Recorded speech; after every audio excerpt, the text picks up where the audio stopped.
Hola chicos, ¿qué tal? ¿Cómo estamos? Bueno, aquí estoy yo en mi nuevo instituto, bueno, nuevo, llevo ya unas semanas aquí y vamos a ver si puedo ayudaros un poquito con las dudas de disoluciones que no son pocas. Y bueno, a ver, tengo aquí el mail abierto y a ver, preguntáis. Hola David, muchas gracias por los vídeos, nos ayudaron mucho y yo que me alegro también. Y dice, no queremos molestarte, bla, bla, bla, vale. Bueno, me preguntáis por un ejercicio, el ejercicio 28 de la página 55, ahora me lo bajaré el del oro. Luego lo hago en el siguiente parte, como lo voy a hacer con la tablet, pues lo veis mejor. Vale, vamos a empezar con las preguntas. Dice, ¿puede el soluto ser más abundante que el disolvente? Y si es así, ¿cómo nos distinguimos? Vale, cuando hablamos de disolvente en una disolución, bueno, para empezar, para hacer una disolución no tiene por qué ser solamente líquida, que es lo que nos acostumbramos a ver, es decir, esto es una disolución. Vale, sí, porque es agua, el disolvente, y el soluto pues son las sales. El agua es el disolvente porque es el que tiene más cantidad dentro de la disolución. Pero también puede haber disoluciones sólidas, que es una pregunta que me habéis hecho más adelante también. Por ejemplo, las aleaciones, que veremos luego cómo se pueden preparar eso. Entonces, el disolvente y los solutos generalmente se les llama así de una forma cualitativa. Es decir, el disolvente, excepto el agua, que sí que tiene una propiedad un poco especial, y algunos disolventes, generalmente se llama disolvente al componente mayoritario de la mezcla.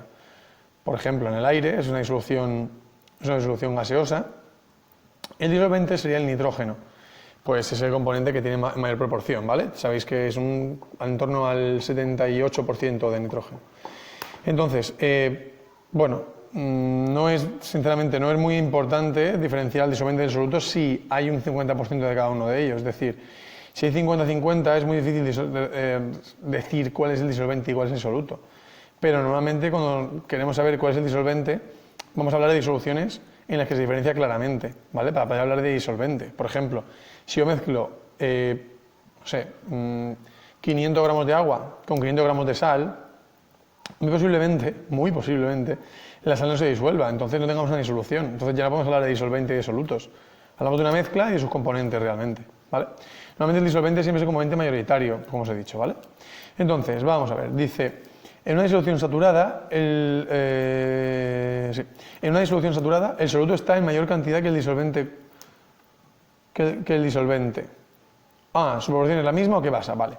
Una disolución saturada es una disolución en la que el disolvente no puede disolver. Bueno, aquí ya vamos a hablar de agua como disolvente, ¿vale? Entonces, cuando hablamos de una disolución acuosa, saturada, hablamos de que el disolvente no puede disolver más sal, ¿vale? Por ejemplo, si yo cojo un vaso de agua y empiezo a añadir sal, una sal cualquiera, por ejemplo, cloruro sódico, que es la sal que tenéis en casa, llega un momento en que el agua no puede disolver más sal y la sal cae al fondo, ¿vale? En ese momento decimos que esa disolución está saturada. Saturada porque no puede disolver más. Decís, significa que está muy concentrada, o sea, ¿qué diferencia hay entre concentrada, diluida y saturada? Bien. El decir que una disolución es concentrada o diluida es una cosa cualitativa, no cuantitativa. Es decir, una disolución concentrada nos referimos generalmente a una disolución que tiene mucha cantidad de soluto en ella. Por ejemplo, el agua de mar muerto, que tiene unos 200 gramos de sal por litro, decimos que es un agua concentrada en sales, ¿vale?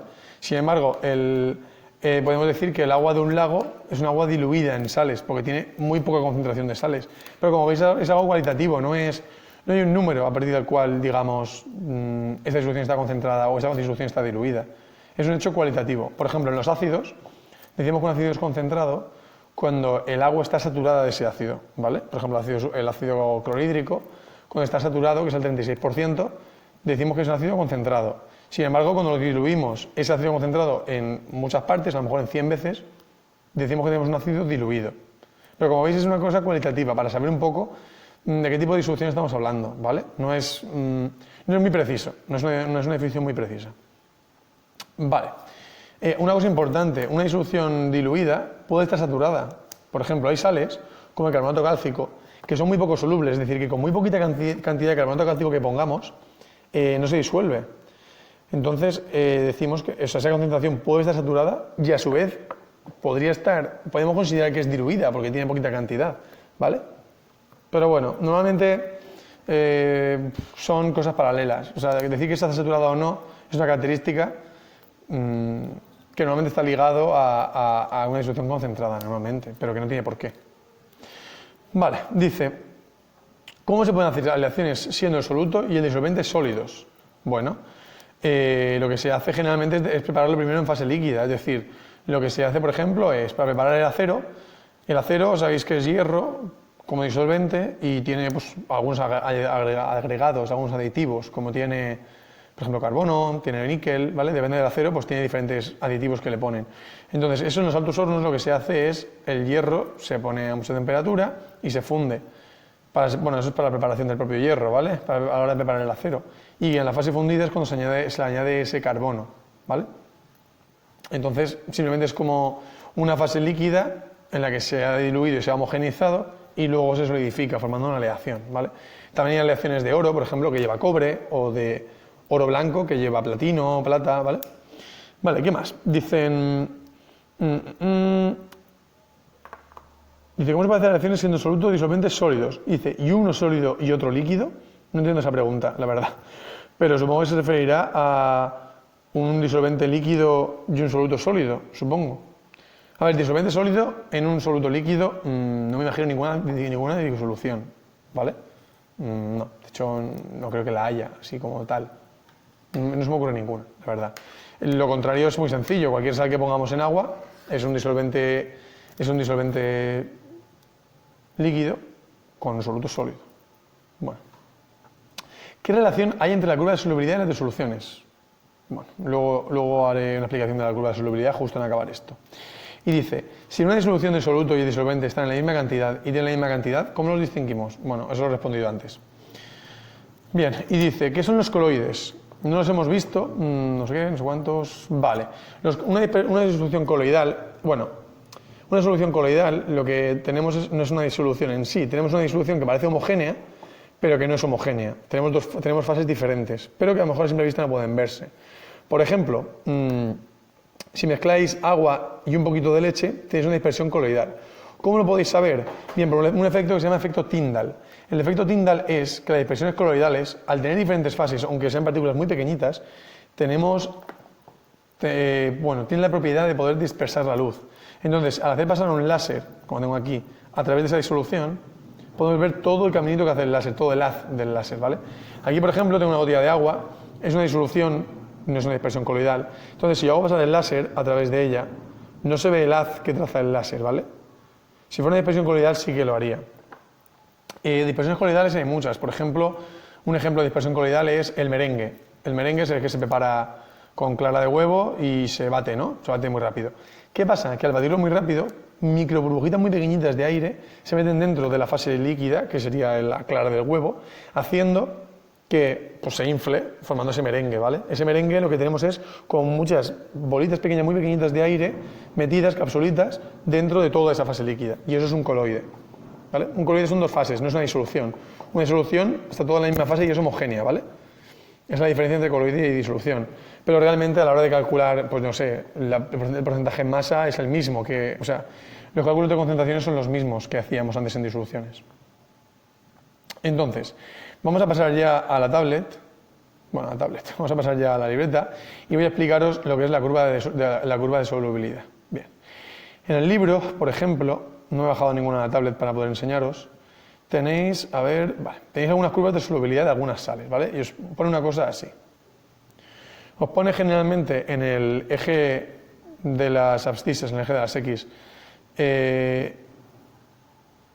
nos pone generalmente la temperatura, que es la variable independiente.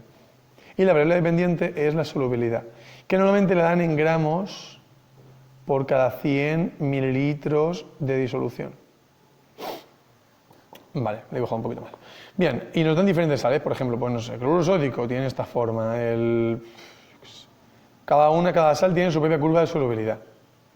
Una a lo mejor hace así, se mantiene más o menos así. Hay otra que pueda ser así, bueno, cada sal tiene su propia solubilidad. Esta curva lo que hace es relacionar la solubilidad de una sal,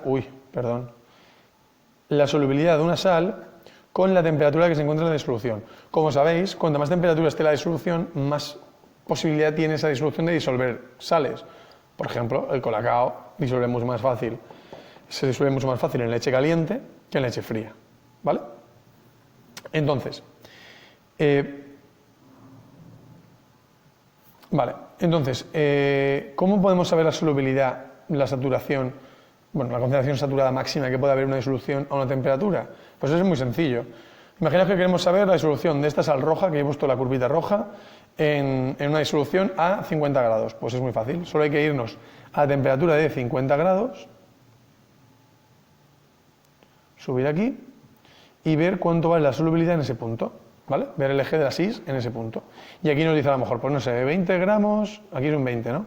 20 gramos por cada 100 mililitros. Bueno, pues muy fácil. Significa que la máxima concentración que puede tener una disolución a esa temperatura de esa sal son 20 gramos por cada 100 mililitros de disolución. ¿Qué significa esto? Que una vez que añadamos esa concentración, 20 gramos por los 100 mililitros, el próximo gramo que añadamos de esa sal, va a precipitar. Es decir, no se va a disolver, va a quedarse en el fondo, ¿vale? Esa disolución ya está saturada, ¿vale? Esa es una curva de solubilidad. Bueno, en el libro tenéis muchas y, bueno, pues nos ayudan a saber cuánta sal se puede disolver al final. Bien, me habéis preguntado por algún problema, que creo que era el 26, que es el del oro, ¿vale? El del oro es un poquito raro porque nos habla de quilates. Y nos dice que un quilate es, bueno, los quilates son los gramos de oro puro en cada 24 gramos totales de disolución, ¿vale? Entonces, y nos hacen diferentes preguntas. Por ejemplo, determinan los quilates que hay en una disolución que tiene 24 gramos de oro. 24 gramos de oro en 24 gramos de disolución. Bueno, yo llamo disolución. Podéis imaginar que es líquida, pero no, una aleación la podemos llamar que es una disolución sólida, ¿vale? Totales, al fin y al cabo. Es muy sencillo. Si tenemos una disolución que pesa 24 gramos y son 24 gramos de oro, el porcentaje en masa para empezar es del 100%. Vale, voy a aplicar la ecuación. El porcentaje en masa es masa de soluto dividido entre masa total, masa de disolución, m sub t, total, por 100. Pues 24 entre 24, 1 por 100, 100. Obvio, es decir, si no hay solución, todo es oro, 100% de concentración. Vale. En otro caso nos dice, no me acuerdo del dato, pero no voy a mirarlo ahora, así que me lo invento, no pasa nada. En otro caso nos decía que, ¿y si teníamos 18 gramos de oro, me suena que era esto, en 24 gramos de disolución? 24 gramos. Pues también muy sencillo, es decir, porcentaje en masa. Porcentaje en masa será 18 gramos de oro, que es la masa de soluto, ¿vale? Dividido entre la masa total, que son 24 gramos de disolución. La G de gramos no se pone, yo la pongo para que la veáis, ¿vale? Pero normalmente no se pone. Por 100, ¿vale? Si lo hacéis, voy a hacerlo con mi calculadora.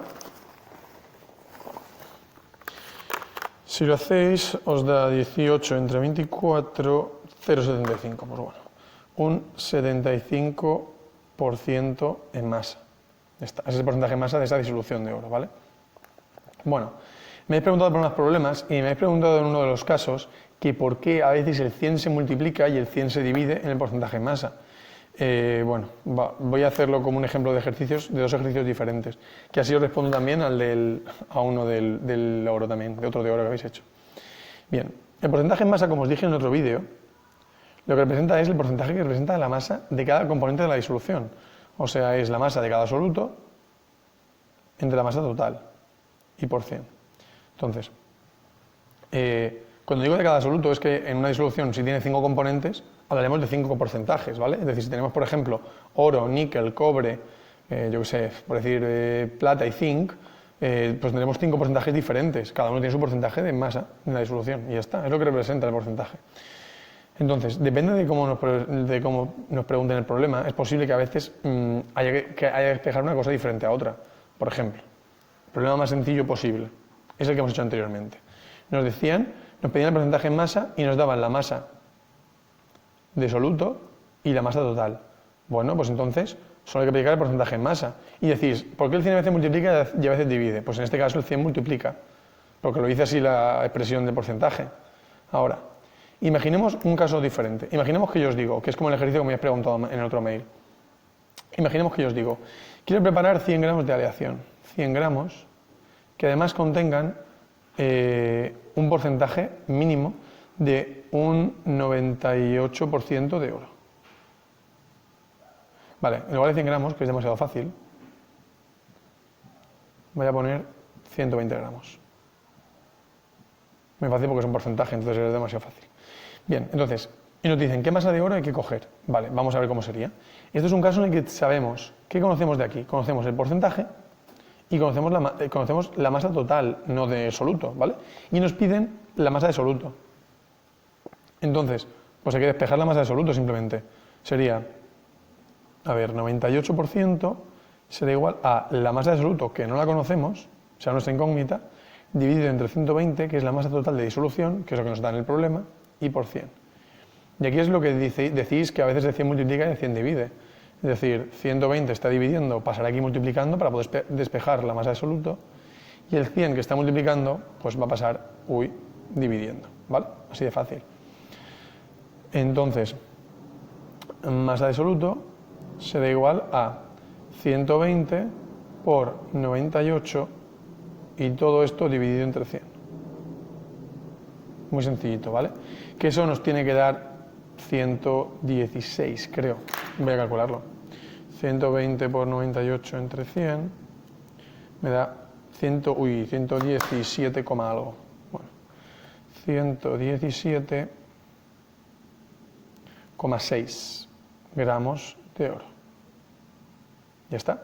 Por eso a veces el 100 divide y a veces multiplica. Lo que tenéis que pensar en estos problemas es muy sencillo. Lo que tenéis que analizar claramente es qué datos conozco y qué incógnita tenemos. Y a partir de ahí aplicarlas, bueno, es un porcentaje normal y corriente. Dentro de la función del porcentaje masa, pues despejar la variable que queremos. Si queremos saber el porcentaje, pues despejamos las otras. O sea, perdón, si queremos saber el porcentaje y nos dan las masas, pues la aplicamos directamente. Sin embargo, si queremos saber la masa de soluto y sabemos ya el porcentaje, pues despejamos la masa de soluto. O la masa total, lo que nos piden en cada problema, ¿vale? Eso tenéis que analizarlo bien. Bien, creo que no tenéis más preguntas. Voy a ver un segundín a ver si hay alguna más. Y nos despedimos. También aquí lo mismo. Vale, es lo que me preguntó Adrián, es lo mismo. Y tenéis más dudas.